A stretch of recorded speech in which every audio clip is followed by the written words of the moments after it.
Hello students, welcome back to study with YouTube channel. आज मैं आपको डीएवी क्लास 8 साइंस के chapter 10 refraction and dispersion of light का solution देने वाला हूं। स्टूडेंट्स, इससे पहले मैंने इस चैप्टर का एक्सप्लेनेशन वीडियो को अपलोड किया हुआ है। यदि आपने वीडियोस नहीं देखा है तो नीचे डिस्क्रिप्शन पे आपको लिंक मिल जाएगा और प्राइवेट पे वीडियो दे दूँगा। तो पहले आप लोग एक्सप्लेनेशन वीडियो को जरूर देख लीजिएगा, क्योंकि मैंने एक एक टॉपिक्स को एक्सप्लेनेशन में कवर किया है और पूरी अच्छी तरीके से आपको चैप्टर समझाया है। ओके, तो यदि आप लोग एक बार एक्सप्लेनेशन वीडियो जरूर देख लीजिएगा तो आप लोग चैप्टर को इजीली समझ सकते हैं। ओके, एक्सप्लेनेशन वीडियो 2 पार्ट्स में है, जाकर के जरूर देखिएगा। समथिंग टू नो, सबसे पहला fill in the blanks. The ray of light passing from one medium to another medium does not bend its path if its angle of incidence equal to 0 degree. एक ray of light एक medium से दूसरे medium में जा रहा है या पास कर रहा है तो अपने पाथ को बेंड नहीं करेगा यदि इसका एंगल ऑफ इंसिडेंस जो है 0 डिग्री के इक्वल होगा। सेकेंड हमारे पास है the more is the optical density of a given medium the less is the speed of light through it. इस चीज़ को भी हम लोगों ने चैप्टर में पढ़ा है कि जितना ज़्यादा ऑप्टिकल डेंसिटी होगा एक गिवन मीडियम में, तो एक गिवन मीडियम का जितना ज़्यादा ऑप्टिकल डेंसिटी होगा उतना ही कम लाइट का स्पीड उस मीडियम में होगा। ओके स्टूडेंट्स, यदि आप लोग एक्सप्लेनेशन को देख लीजिएगा तो आप लोगों को एक एक टॉपिक्स इजीली क्लियर हो जाएंगे। Third, the phenomena of splitting of white light into 7 colours is known as the phenomenon of dispersion. जब वाइट लाइट 7 कलर्स में स्प्लिट हो जाता है तो इस फिनोमिनन को कहा जाता है डिस्पर्सन। रेनबो भी इसी फिनोमिनन से फॉर्म होता है।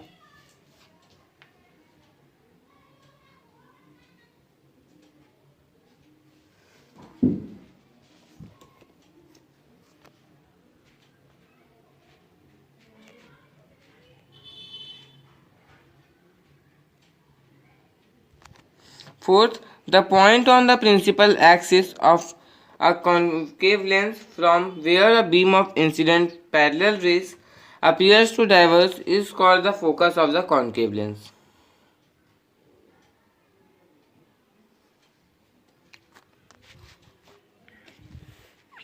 Fifth and last fill in the blanks. An object should be placed at the 2F point so that a convex lens forms this real and inverted image of the same size. देखिए, एक object को 2F point पे रखा जाएगा तो जो convex lens है ये उसका रियल इन्वर्टेड बनाएगा, उसी सेम साइज का बनाएगा। जो साइज ऑब्जेक्ट का उसी सेम साइज का इमेज भी बनेगा। तुम लोगों का फिल इन द ब्लैंक्स हो गया स्टूडेंट्स। नेक्स्ट में बस आता है true and false. B, right true और false for the following statements. कुछ स्टेटमेंट्स नीचे दिए गए हैं, इसके में हम लोगों को ट्रू एंड फॉल्स लगाना है, कौन से स्टेटमेंट्स ट्रू है और कौन से स्टेटमेंट्स फॉल्स है। First, the basic cause of refraction is the change in the speed of light as it goes from one medium to another. Refraction का बेसिक कॉज बोला जाता है क्वेश्चन में, रिफ्रैक्शन का बेसिक कॉज क्या है, तो रिफ्रैक्शन का बेसिक कॉज लाइट के स्पीड में चेंज आना है जब वो एक मीडियम से दूसरे मीडियम में जाता है, तो ये बिल्कुल ट्रू है। ओके, सेकेंड हमारे पास है in an optical denser medium the speed of light is more than the speed of light in vacuum. देखिए, सेकेंड हो गया। Third, an obliquely incident rays always bend away from the normal when it passes from one medium to another. When it passes from one transparent medium into another. False.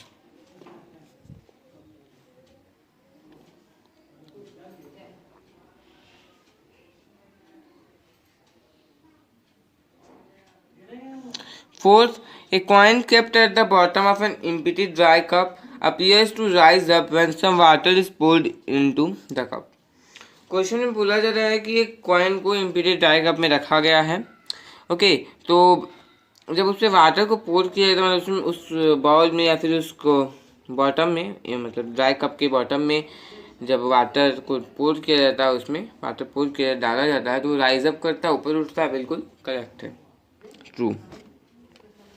Last, when white light is dispersed by a glass prism, the yellow color in it bends more than blue color. False. देखिए जब white light glass prism के through disperse करता है तो yellow light ये blue colour से ज़्यादा bend होता है। फॉल्स है क्योंकि ब्लू कलर ज़्यादा बेंड होता है, सबसे कम। Which of the following conditions is not necessary for a change in direction of propagation when a light ray goes from one medium to another। जब लाइट रे एक मीडियम से दूसरे मीडियम में जाता है तो इनमें से कौन सा कंडीशंस जो है ये उसके प्रोपेगेशन के डायरेक्शन के लिए, मतलब उसके प्रोपेगेशन के डायरेक्शन में चेंज आने के लिए नेसेसरी नहीं है। पहला ऑप्शन है the light ray must be incident at the angle greater than 0 degree with respect to the normal at its point of incidence। The two media must be transparent। Third, the two media must have different refractive indices। Fourth, the incident light rays must always have only the blue color। The fourth option is the correct option।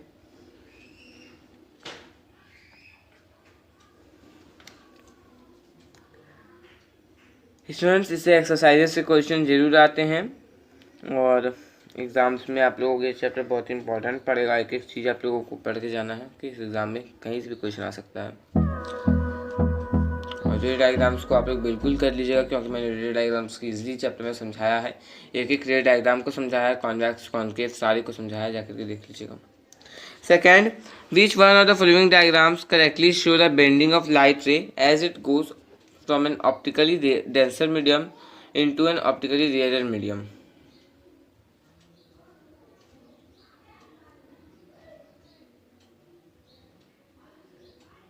The angle between the incident ray and emergent ray for a rectangular glass slab is 0 degree।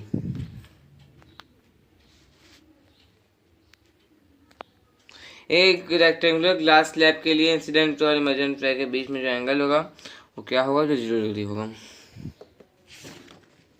Okay students, तो ये हो गया। Fourth हम लोग देखते हैं which of the following figures correctly represent the passage of white light through a glass prism।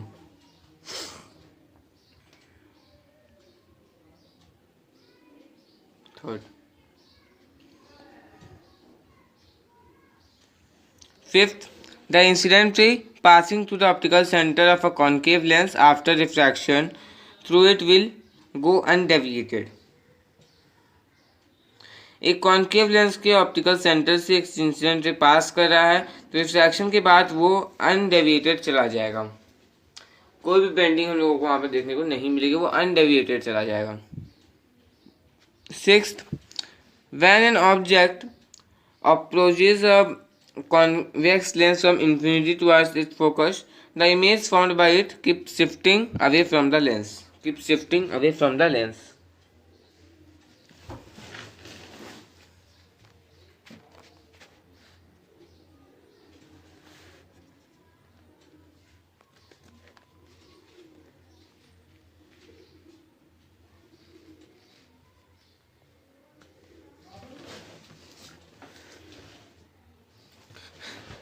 7th देख लेते हैं, लास्ट है टू द करेक्ट ऑप्शन का। Tania's grand mother needs a lens to read small letters in her book, for this she should use a concave lens keeps a distance less than its focal length from the book. Next मेरे पास आता है D, answer of link questions in brief. Light propagates faster through a medium A than through another medium B। Which of the two media has a higher optical density? Second question, state the condition under which no change in the direction of propagation of a light ray would take place when it passes from medium A to medium B। Okay चलिए हम इसका solution देखते हैं। Medium B high optical density medium B के पास होगा। उसके second का आंसर देख लेते हैं हम लोग।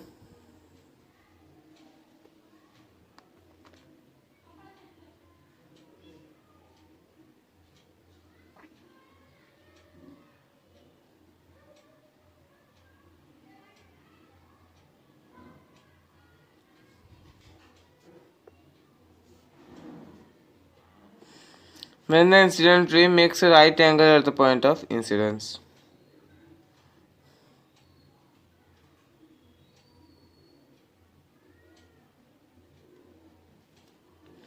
Second, why does a pencil appear bent when it is partially dipped in water.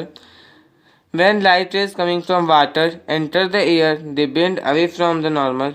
Due to this bending, light rays appear to be coming from a different position than the actual position of the pencil. Due to this, pencil appears to be bent when it partially dipped in water. देखते हैं students, आगे हम लोग यहाँ पर actual तक देखते हैं, उसके बाद हम लोग नेक्स्ट पेज में देखेंगे इसका answer.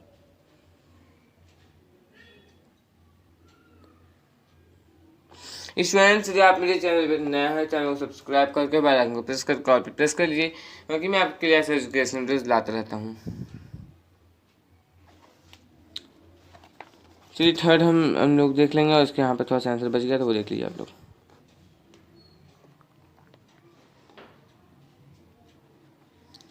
Third question, trace the path of the rays in the following ray diagrams.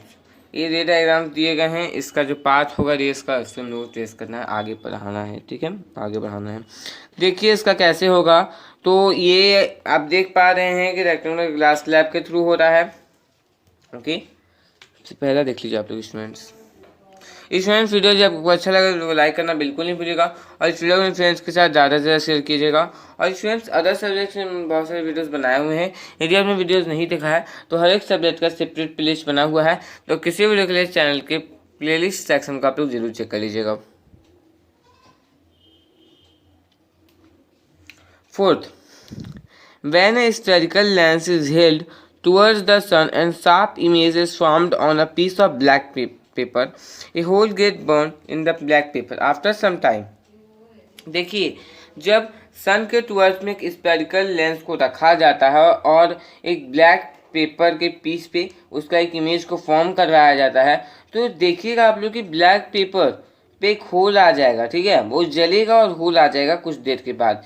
तो यहाँ पर इस एक्टिविटी में किस लेंस का यूज़ किया जाएगा, तो कॉन्वेक्स लेंस का यूज़ किया जाएगा, क्योंकि कॉनकेव लेंस क्या करते हैं कि लाइट रेस को डाइवर्ज कर देते हैं, और कॉन्वेक्स लेंस क्या करते हैं कि लाइट को जो इकट्ठा करते हैं। ओके, आप बोल सकते हैं जो इकट्ठा होने के कारण वहाँ पर क्या हो रहा है कि एक साथ इमेज बन रहा है, उसके बाद ब्लैक पेपर जो है बर्न कर रहा है, जल रहा है, होल बन जा रहा है वहाँ पे।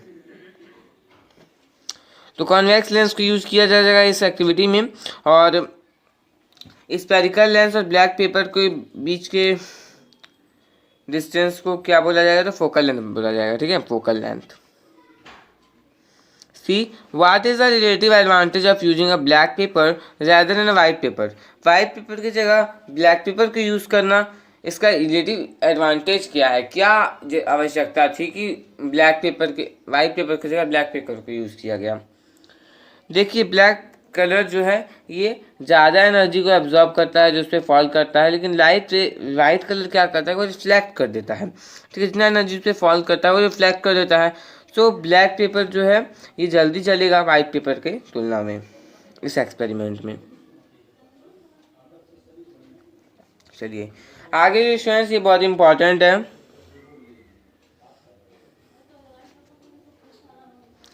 What kind of lens would form an inverted and magnified image of the object? Convex lens. B. An erect and magnified image of the object, convex lens. And inverted and diminished image of the object, convex lens. And erect and diminished image of the object, concave lens.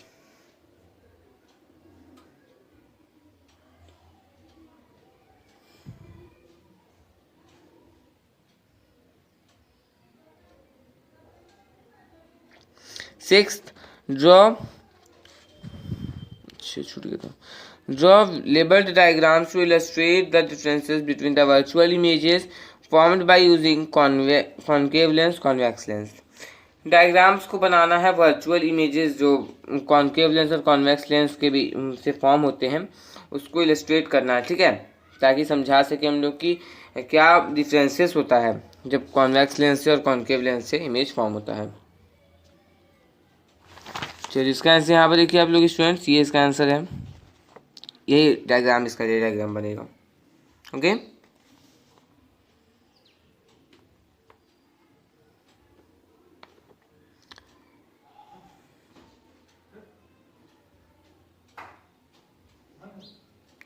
ये answer the following questions.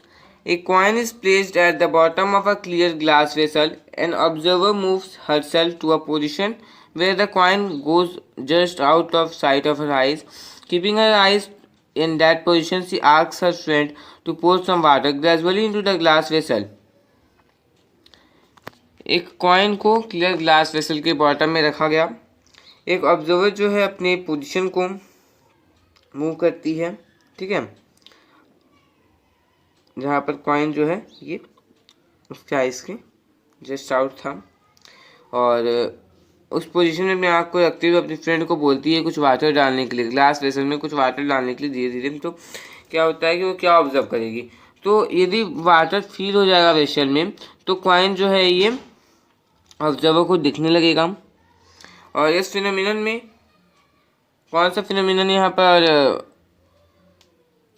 Involve है इस observation में, तो refraction of light यहाँ पर involve है। अब आप लोग अपने आंसर को जस्टिफाई करने के लिए अब आप लोगों को आपने यहाँ पर एक डायग्राम भी बनाना है। देखिए ये डायग्राम बनेगा आपका। एक्टिविटी 1 या 2 में हम लोगों ने इस चीज़ को पढ़ा था स्टूडेंट्स, याद है आप लोगों को।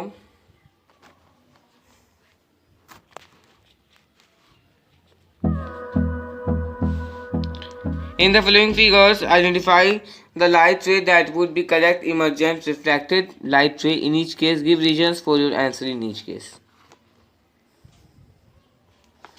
देखिए students,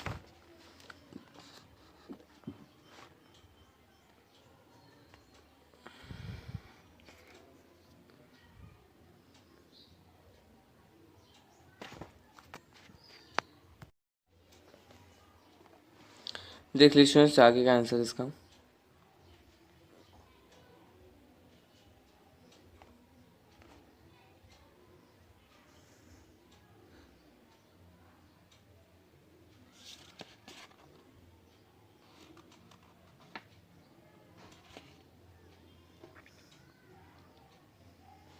Third, white light is made to fall on one face of glass plate. Draw a ray diagram to show the nature of the emergent beam. White light को ग्लास प्रिज्म के एक face पे गिराया गया, fall करवाया गया, तो emergent beam जो रे निकलेगा उसका हम लोगों को रे डायग्राम बनाना है। इमर्जेंट बीम का नेचर का डायग्राम बनाना है। ओके, देखिए कैसा इमेज बनेगा। डिस्पर्सन ऑफ लाइट इस फिनोमिनन है इसमें, ठीक है। वाइट लाइट गया और डिस्पर्सन हुआ विथ ग्योर, मतलब वायलेट सबसे ज़्यादा बेंड हो रहा है, रेड सबसे कम बेंड हो रहा है। देखिए हम लोगों ने यहाँ पर टू फॉल्स में एक क्वेश्चन किया था, लास्ट टू फॉल्स कि कौन सबसे ज़्यादा बेंड होगा, येलो और ब्लू में। तो यहाँ पर देखिए येलो कम बेंड हो रहा है और ब्लू यहाँ पर ज़्यादा बेंड हो रहा है। ओके, देखिए ब्लू में ज़्यादा बेंड हो रहा है।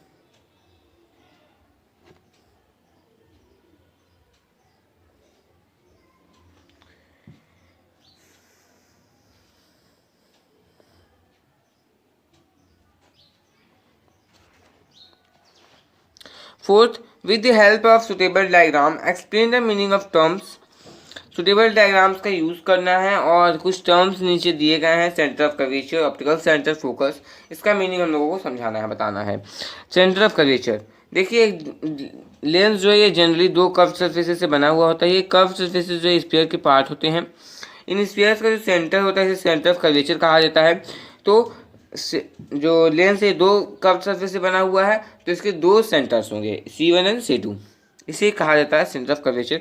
ऑप्टिकल सेंटर, लेंस के अंदर जो सेंटर होता है इसे कहा जाता है ऑप्टिकल सेंटर। लाइट का एक रे ऑप्टिकल सेंटर से जब पास करता है तो वो बिना डेविएशन के, बिना बेंडिंग के पास कर जाता है, ठीक है। इस वजह से इन सारी टर्म्स को आप लोगों को समझना बहुत ही ज़्यादा इंपॉर्टेंट और याद भी करना है, ठीक है। तो आप लोग समझ लीजिएगा तो आप लोगों को याद करने की जरूरत नहीं पड़ेगी, आपका हमेशा दिमाग में ये बैठा रहेगा।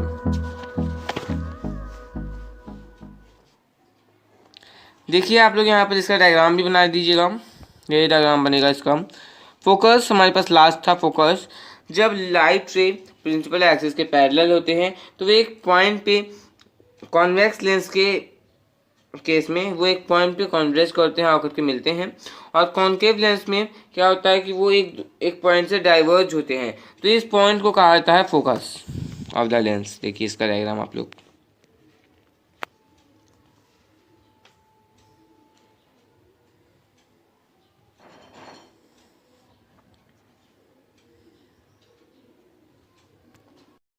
Fifth question is students, we are given a convex lens of focal length 20 centimeter. Draw ray diagrams to show the nature, size and position of the image formed when the object is kept at a distance of 55 centimeter, 35 centimeter, 15 centimeter. Note for drawing ray diagrams, use an appropriate scale.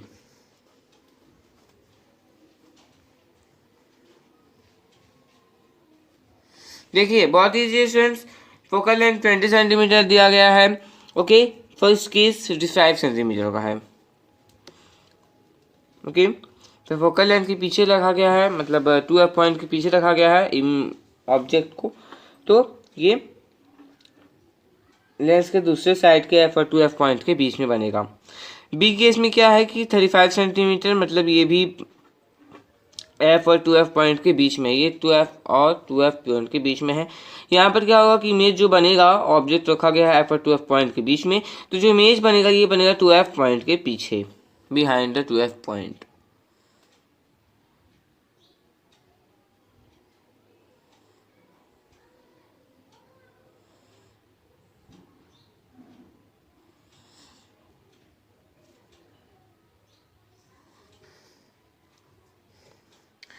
Third case में 15 centimetre पे है, मतलब कि optical centre and focus के बीच में है। जब optical and centre and focus के बीच में है तो इमेज उसी साइड में बनेगा, लेकिन F और 2F के पॉइंट के बीच में बनेगा, ठीक है। अदर साइड नहीं जाएगा, ये उसी साइड बनेगा इमेज, ऑब्जेक्ट उसी साइड में रखा हुआ और उसी साइड में बनेगा। रे डायग्राम्स को समझना बहुत ही ज़्यादा इंपॉर्टेंट स्टूडेंट्स, और रे डायग्राम्स को समझने के लिए आप लोगों को 3 हम लोगों ने पढ़ा था, 3 स्पेरिकल लेंसेज, दैट्स आर बहुत ही इंपॉर्टेंट है वो, ठीक है, दैट्स वेरी इंपॉर्टेंट। सिक्स्थ हम लोग देख लेते हैं, we are given a concave lens of length focal length 15 centimetre, draw ray diagram to show the nature, size and position of the image formed when the object is keeped at a distance of 30 centimetre, 15 centimetre, 10 centimetre. देखिए यहाँ पर हमारे पास convex lens दिया गया था, अब हमारे पास concave lens दिया गया है, और उसी प्रकार का ये भी क्वेश्चन है। रे डायग्राम्स को बनाना है हमें, इमेज के साइज पोजीशन को समझाने के लिए, दिखाने के लिए नेचर कैसा होगा इमेज का। तो सबसे पहले केस में क्या है कि इमेज यहाँ पर कॉन्केव लेंस दिया गया है, इमेज 2F पॉइंट में रखा गया है, लाइट से जा रहा है, ऑप्टिकल सेंटर से अनडेविएटेड, उसके बाद डाइवर्जिंग हो रहा है, तो ये F एंड O के बीच में बन रहा है। हम लोगों ने पढ़ा था कि कॉन्केव लेंस के हर एक केस में ऑप्टिकल सेंटर एंड फोकस के बीच में ही बनेगा इमेज। सेकेंड केस कंसिडर कीजिए, यहाँ पर देख लीजिए F पॉइंट पे रखा गया है, ये भी ऑप्टिकल सेंटर एंड फोकस के बीच में बन रहा है, ठीक है, रिफ्रैक्शन हो रहा है, ऑप्टिकल सेंटर से अनडेविएशन हो रहा है, किसी प्रकार का कोई बेंडिंग नहीं हो रहा है। सी केस में देखिए आप लोग यहाँ पर सी,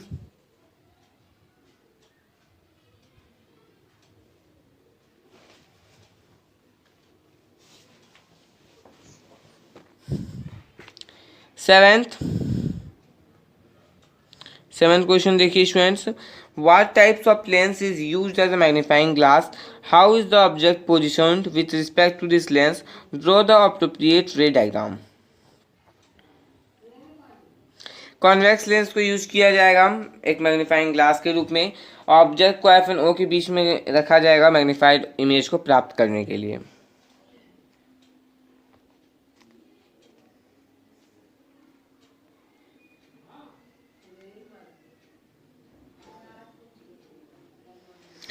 ये देखिए स्टूडेंट्स, इसका रे डायग्राम कैसा बनेगा, देखिए